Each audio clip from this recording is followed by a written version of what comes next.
We know it's winter here when this thing freezes up like this.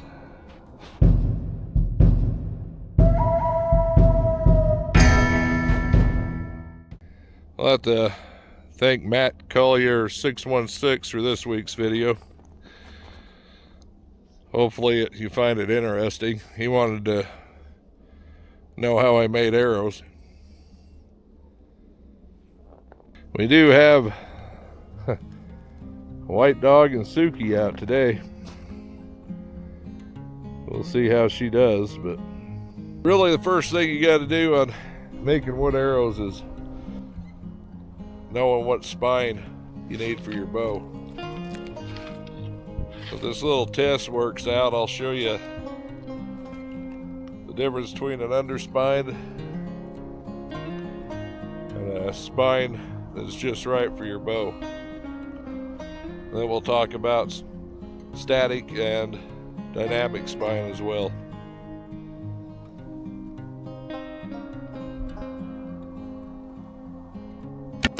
So what you want to do, get about 10 yards from your target, shoot with your bow as perpendicular as possible. It's kind of hard for us trad guys. We like to can our bows. These arrows here are 45, I believe. Got it 30 inches long. These arrows, I'm shooting for that dark spot in the center there. You'll notice everything's shooting off to the left. And that one just broke.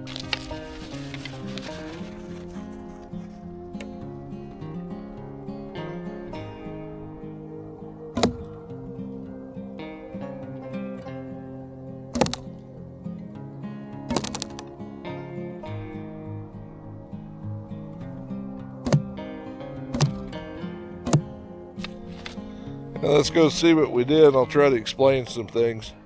Okay, do you guys see the difference in anything there?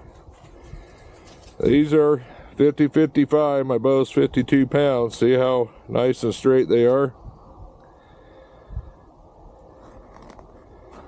These were the 40-45, but they were 30 inches long. I was aiming here, hitting clear over here. And if you notice, these arrows are tail left with the nocks. These arrows here are also 40-45 pounds. They're cut a ½ inch shorter, so they're 29.5. As you get notice, tail left, though they are hitting where they were pointed at. These arrows down here are 40-45, but notice they are straight in the target, other than I put one out of the way. So even though they are spined at 40-45, they are dynamically spined for my bow.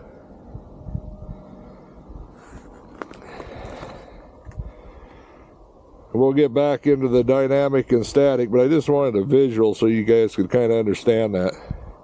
There's that broken off one. That's when you're underspined enough that these arrows will hit with such force that they just break. Okay, I tried to explain the difference between static and dynamic spine down there at the range. If you think of it this way, a dynamic spined arrow is an arrow with how it behaves with all the energy from your bowstring as you release it going through the arrow. A heavier tip is going to weaken your spine. The length of your arrow. A longer arrow will have more dynamic spine. A shorter arrow will have less dynamic spine. It's deflection, basically, is what we're trying to get with a dynamic spine arrow. The only other thing I could think of that causes, may cause you problems, is the way your shelf's cut on your bow. Most modern hybrid longbows, as they call them, will have a shelf cut to center. Recurves usually just past center. And a hill style bow will have a lot narrower shelf. Self bow has no shelf. You're shooting off your hand. So a self bow at 50 pounds versus a modern longbow or a recurve, that self bow is going to take a lot lighter spined arrow because it's got to really curve around that riser to get it straight line again. As you're drawing back, say this is modern recurve or modern longbow, your arrow's almost straight. Now as you go to a hill style bow, now your point's going off to the left for a right hand shooter. A self bow will even be worse. So hopefully that makes sense there. The way I've always did my spine, I've got a 52-pound modern longbow. I buy 55 pound shafts. Cut them at 30 inches, put 125 grain tip on it, 3 5-inch or 3 4-inch feathers. Call it good. Okay guys, now you got your bare shafts that you ordered from Sherwood or Wapiti or Three Rivers or Custom King or any of the other places. So you got your bare shafts. First thing you do is just look right down them things and try to rotate them, seeing how straight they are. This shaft is not bad. Most of them you get will be. I just buy the cheap shafts. I don't know what they grade them. Seems like you got a premium and hunter grade, and then they just, it's not a second, but it's got grain run out problems and pitch pockets. This particular shaft's got a lot of pitch pockets in it, as you can see them, those little dark spots there on the shaft. Best thing to get rid of that, good old brake clean. Spray it on a rag, wipe them down. Once they're wiped down, they'll look just like this. All that pitch is gone. You'll still have the little pocket there, but the sticky sap's gone. Your stain won't quite stain the same there, so beware of that. Next thing, guys, you're going to go through your shafts and straighten them. Straighten them ain't hard. If you've never done it before, it's just about like anything, you learn as you go and you get better at it. But so let's say your shaft here's got a bend going this way. The high side of the bend's over here. So what I do, see how I get my thumb there, my finger on here, I get that high spot and I just push on it. And you can almost feel that straightening itself out.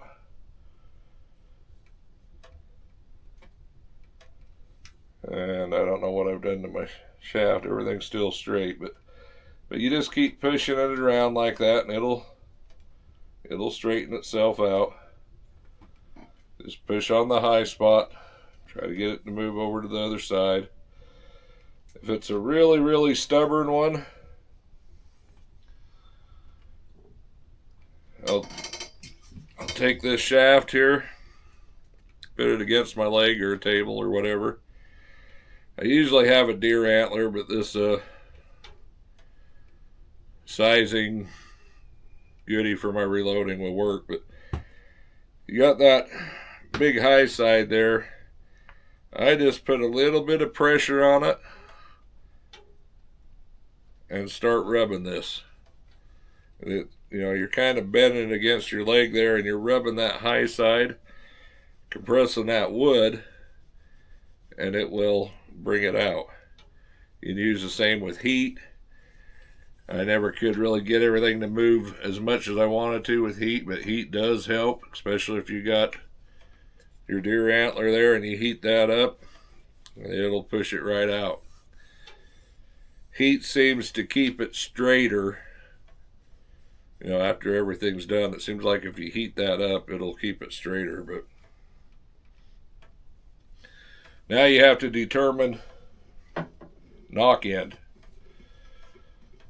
So after you get done straightening it, you look down both sides. You find the most absolute straightest end, and that'll be your knock end. So if you got just a little bit of a bend out here on this end, it's going to be cut off anyway. So always put your knock on the straightest end. Okay, my next step is to cut my knock taper on.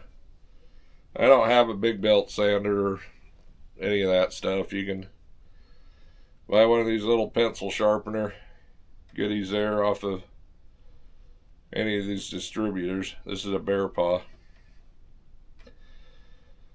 This is 1132 shaft, so you find you got an 1132 ferrule, I guess. Just insert your shaft in it. Start spinning.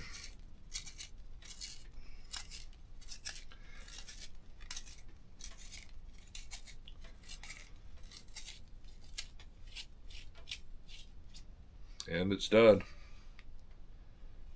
Might not be perfect, but it'll work. Okay guys, I've got my arrow shaft marked at 7 inches. That's where I'm going to put my, I guess, cap is what they call it.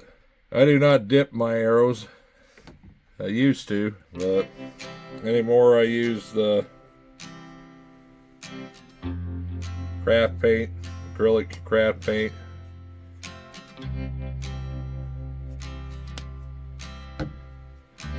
Take a foam brush,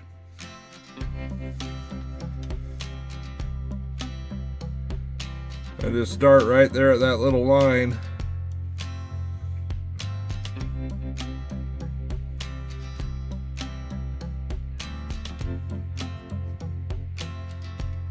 And nothing has to be perfect at this time. See, I got a little over.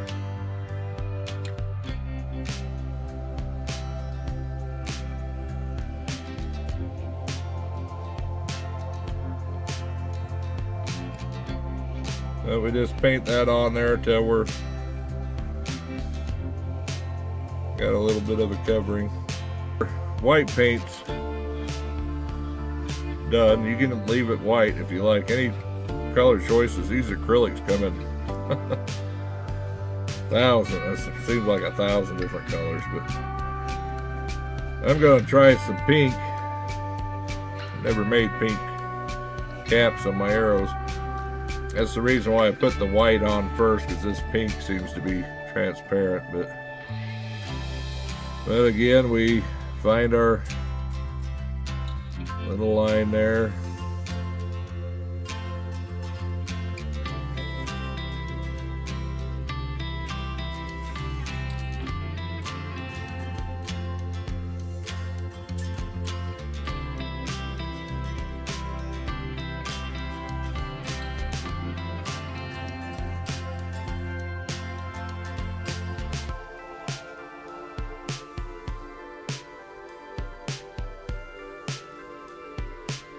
And like you say, you don't have to be perfect up there on the top, because we're going to put a crest on there. That'll cover all that up.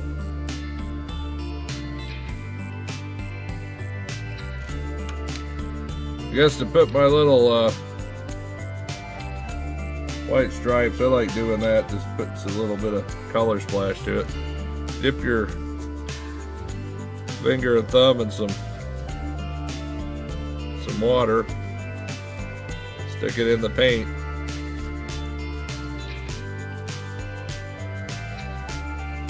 Grab up on your shaft and just twist around. Put some more paint on it if you need it.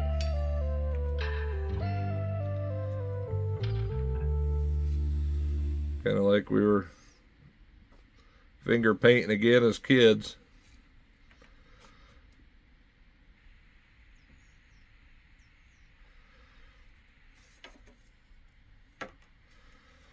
That's about all there is to that. Get this in your little arrow crester. This silver acrylic paint you'll have to go over twice. It just soaks into the wood and first coat won't look very good. But what I do is I'll just steady my fingers up, and I want to get that brush on the top of the shaft because it's spinning away from me, and then just gently put that on there.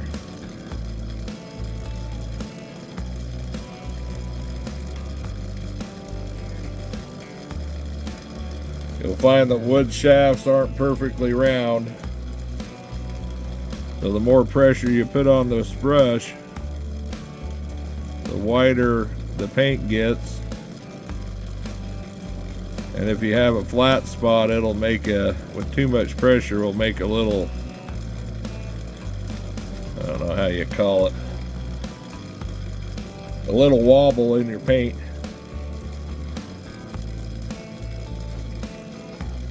So just be mindful of that. But after you get to this point, you're going to realize why the professional feather arrow cresters and arrow makers charge so much. There is a whole heck of a lot of talent involved in this you don't realize. And just a errant brush stroke and you ruin the whole thing.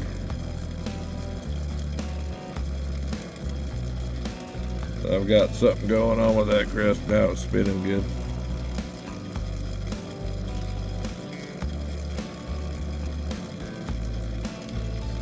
Now, I ain't very good at this, I'll admit to that, but it does what I want it to do. But anyway, just take your time with it. If you've never done it before, you'll make some mistakes,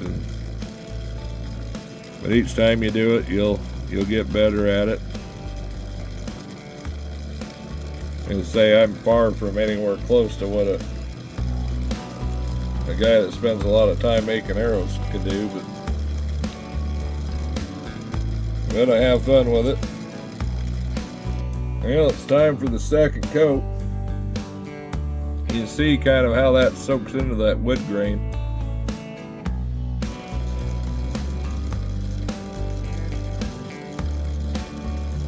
You notice I don't start right on the edge. I bring it in a little bit and then work the paint out to it.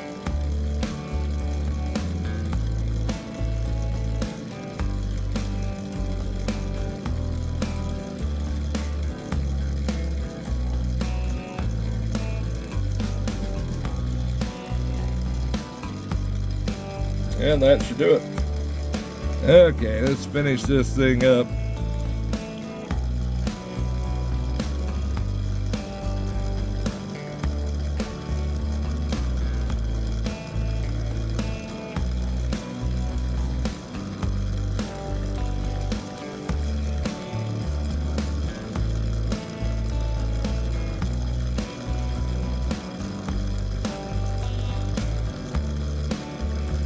Gotta see that wobble starting to occur. Back the brush off a little bit.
See, that spacing is just a little off.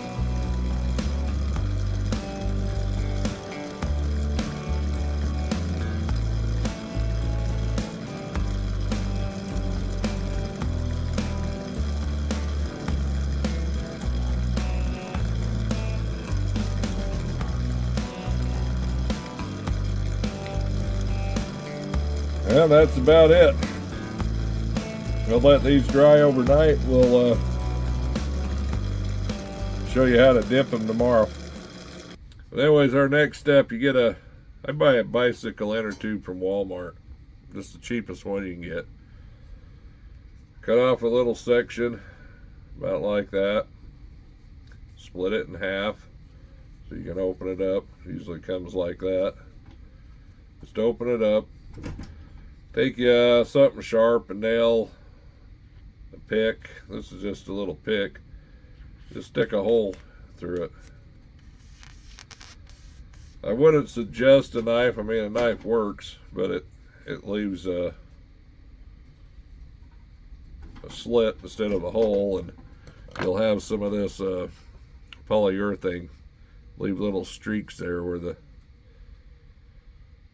little slit's made. So okay guys, you put that little inner tube on like that with the hole towards the center of that 1/2 inch PVC,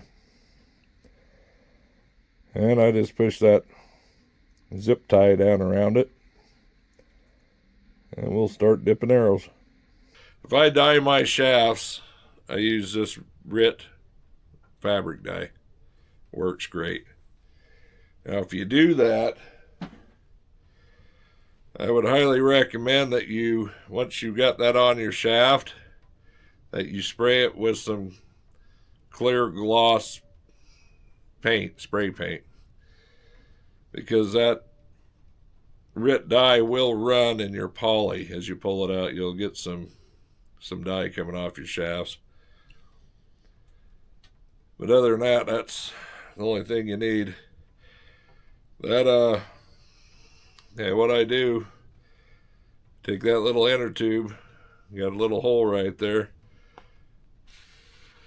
This is the part that gets messy. If you overfilled your tube, it's going to be a mess. So either wear some rubber gloves or put a paper towel around it or something. So, because you never know what that first dip's going to be like. Looks like I got it just about right. Now this little clothespin, have you noticed this little gap right here it leaves? That's what you hang it off of a wire or a string, or I use a drawer in my little toolbox. I just pull out and let it hang off of there. It doesn't take much for this to dry.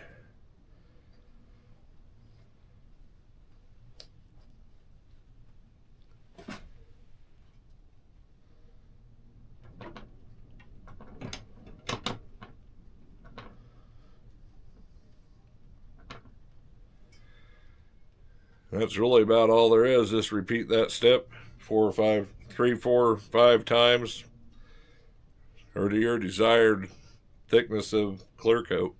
Ready to knock this arrow up.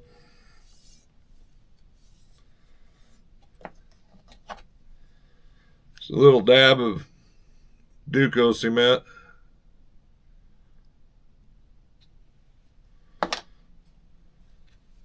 Take your white knock, put it on there and spin it around. Get it all nice and gooey. I got my line out here in the front. I'll rotate that knock around to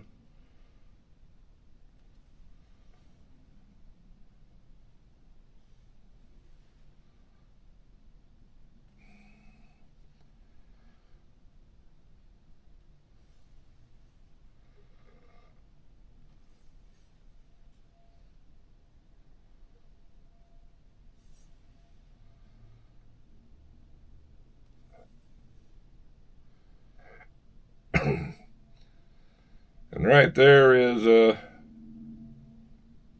against the grain of the wood.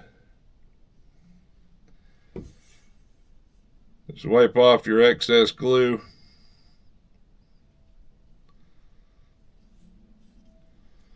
Stand her up to dry. And we'll be ready for fletching. Okay, the feathers I use are just these bear paw, full length. Buy them by the hundreds. They got quite a few colors. With a white feather, you can dye it any color of that you desire with this RIT fabric dye. To do that, you just take probably a cup of water, a little squirt of that dye, probably a teaspoon of regular white vinegar. Heat that up to just before it boils. Turn the stove off. Dunk your feathers in there till they're completely submerged and wet. Let them sit for about a minute or so, 2 minutes. You can take them out and either get a dark dye or a light dye. Let's just put it that way. You decide. The longer you leave it in there, the darker it's going to get. But you just take it out, lay it on a paper plate with the paper towel and kind of pat it off dry, and then let them dry overnight. And they'll be ready to go the next day. A little ruler here. I'm cutting my feathers at 4 inches. Then I snip this off at that same angle as that vein. If you cut this just straight, you see you're going to be cutting some of these veins off, and you're going to end up with a little square area here that you don't want. This quill's a good one because it's pretty uniform. A lot of people say not to use these thinner veins. See the difference on this end compared to that end. This end here is much wider. You know, feathers are money. I use them all up. As long as there's still a glueable edge, I'm good with them. As you can see, that quill's running on one side of that feather. I can hold this just right. I nip that off at about a 45-degree angle.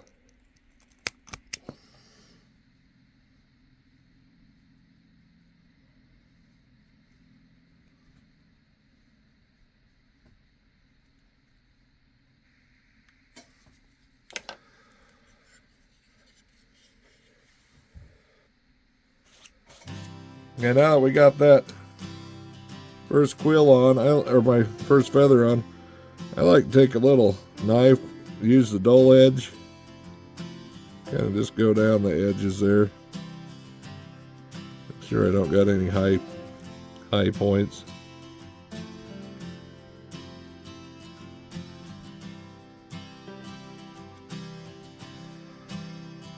And just let it dry for a bit. Well, this is a goose feather. Ran into a goose hunter. He gave me a couple of his wings, but can you see that little line through there? That's the part of the feather you want to use. It's a lot stiffer than the curly section up here. I'll see if I can show you how I split my feathers.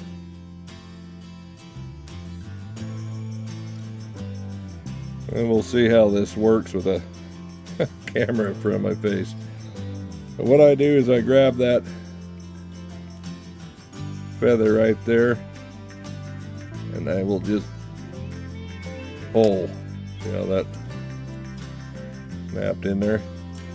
I want to put most of the pressure on this side I don't want. And now this is starting to peel off there.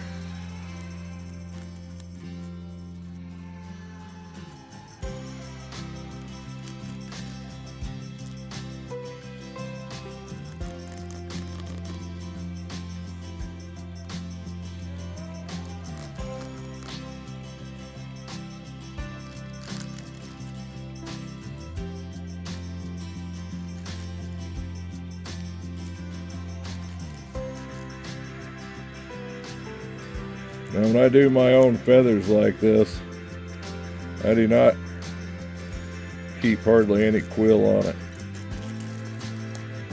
And there it was.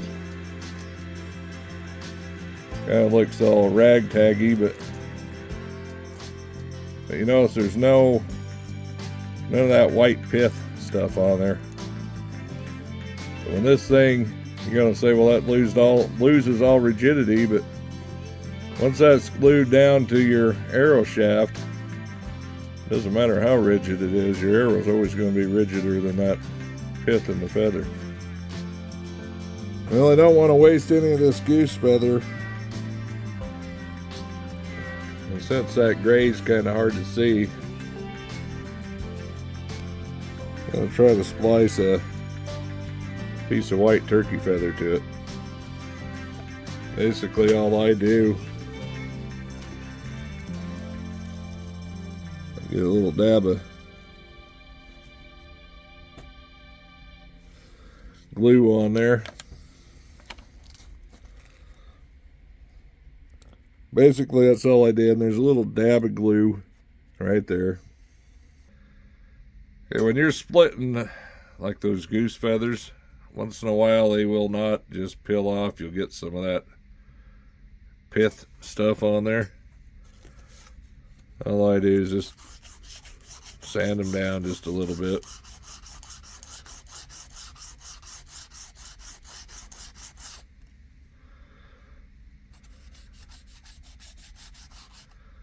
This is a splice feather. And then you'll notice like that little turkey feather I spliced on there, there's a difference, you know, on the base size. I wouldn't worry about that. That all gets glued down anyway, so. But yeah, just keep them kind of uniform as you can, and it'll all work out for you. Well, now that we got our feathers all on, we basically made a flu here, but so now it's time to cut our shaft to length. The length I use, I just make mine pretty dang simple. Go from back and nock down to 30 inches. Make me a nice little mark there. If you did this the correct way, you're supposed to measure from the throat of the nock to the back of the point. So the end of my nock to the throat's 3/8 of an inch. So you're gonna have to take that off your measurement. And where you cut it off, you're supposed to add 3/4 for the point to go into. So just kind of keep that in mind. But I'm not that technical on mine. I know this 30 inches. I guess I'm minus 3/4, so 29 1/4 is what my arrow's total length would be to back a point.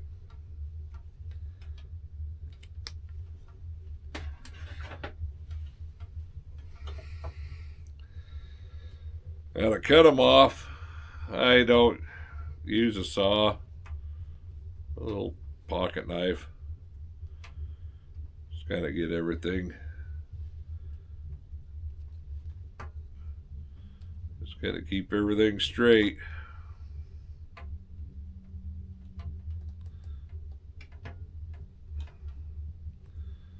Once you got your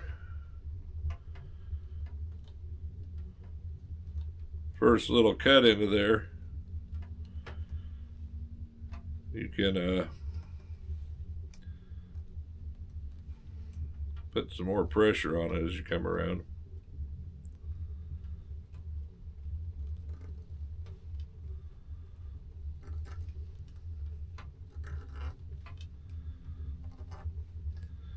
I just go around it till I'm almost all the way through. Snap it off. Just kind of clean up that little burr there.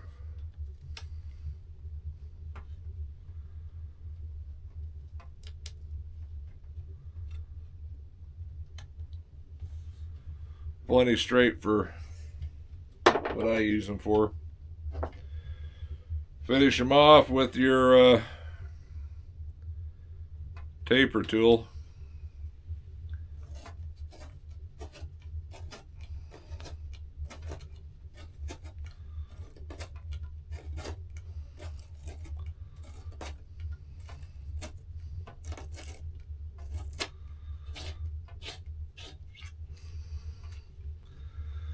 And that's what you're left with.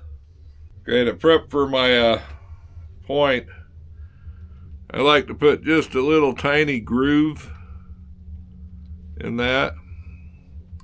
I mean, you're probably sure you're not going to see it. Just take a knife, just make a nice little tiny groove there. What that does, lets the air escape out of your point when you're gluing it on. If you don't, you'll push, you'll heat your point up and everything, push everything good and tight. As soon as you let off, that point will bounce off again because of the air pressure in it. So always just put that little tiny groove in there. Seems to take care of it. Okay, for my glue that I use on my tips, this is just regular hot melt you can pick up at any craft store. Just heat it up a little bit and get it good and hot.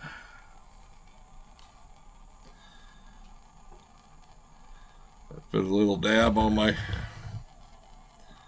arrow about like that.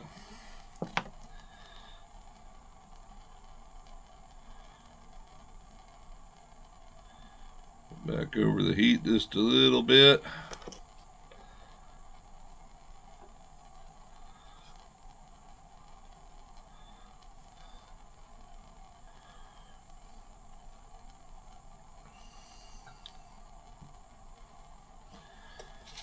All right, heat my point up.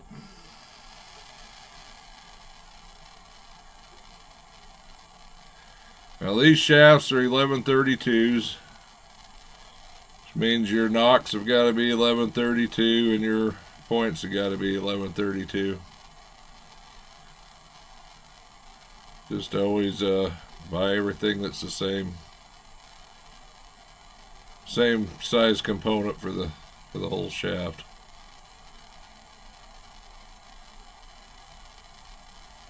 Now once I got my point hot, I usually just stick it right here along the edge of my table and give it a little push and a twist. Kind of give it a spin.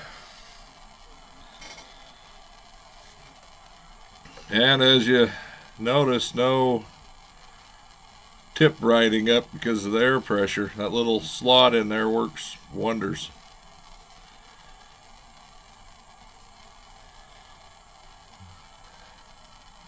You should have just a little bit of glue coming out. Don't get too excessive on there, don't take much. This is cooled down just I mean, it's still hot. I mean, this ain't gonna burn you, just stick your finger on it and wipe it off real fast.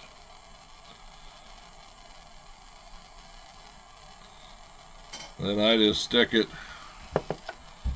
stand it up just like that, keep some weight on that point. Well, this is the young feather burner. This thing's seen its better days, but it always works. You see that little ribbon of wire? You can adjust that to any fletch shape you want. I usually have 4 or 5 extra of these ribbons laying around in different fletch sizes or lengths or whatever that you can change out. But basically that little ribbon of wire gets red hot and just melts your feather.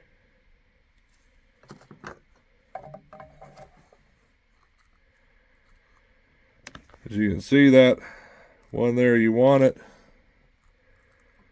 just high enough off your shaft that it won't burn it as you rotate it. Try to get a good, so you can see that there.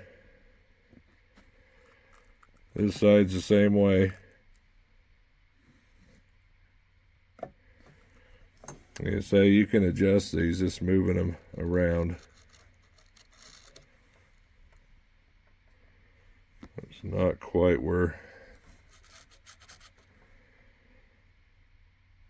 that looks a lot better.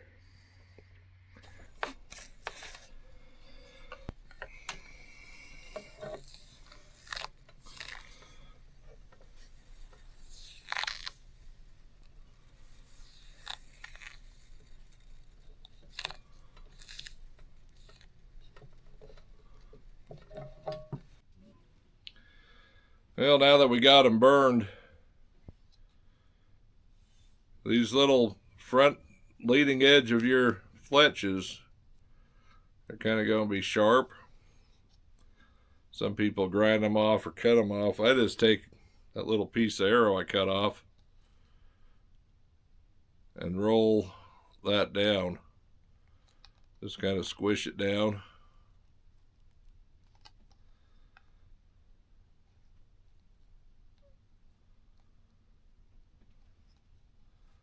Fill them. That one's still got a little more. That'll flatten that shaft or that feather down right to the shaft where it's not gonna hook your finger as it goes by. Then to finish these off, put a little drop of glue on each leading edge of your feather, and one back here on the back. Let it dry up, and your arrows are completed. Then we go ahead and take these down to the range and see how they perform. But well, guys, we're here at the range. Nice brisk 11 degrees, or at least the thermometer in my truck says that. See how this how these arrows perform.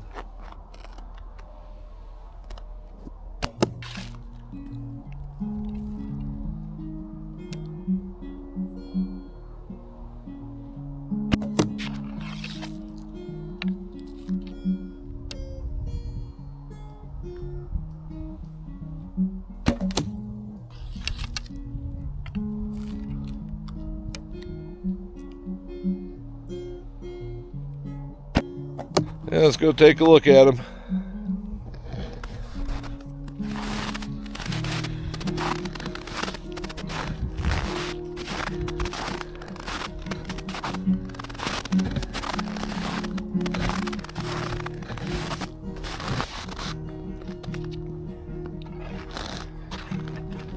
Well, not the best group in the world, but they're all flying like they should. Nice cold day. It's hard to shoot when it's this cold. Well, guys, I hope you liked the video. I did my best there to kind of show how I make my arrows. It's kind of actually pretty difficult to make one of these because I don't have all the fancy equipment, cameras especially. So, but if you enjoyed it, give me a thumbs up, like, comment, and share. And if you're really wanting some excellent instruction on making these, Addictive Archery has a very, very good set of videos and instructions on making wood arrows. So until next time, see you later.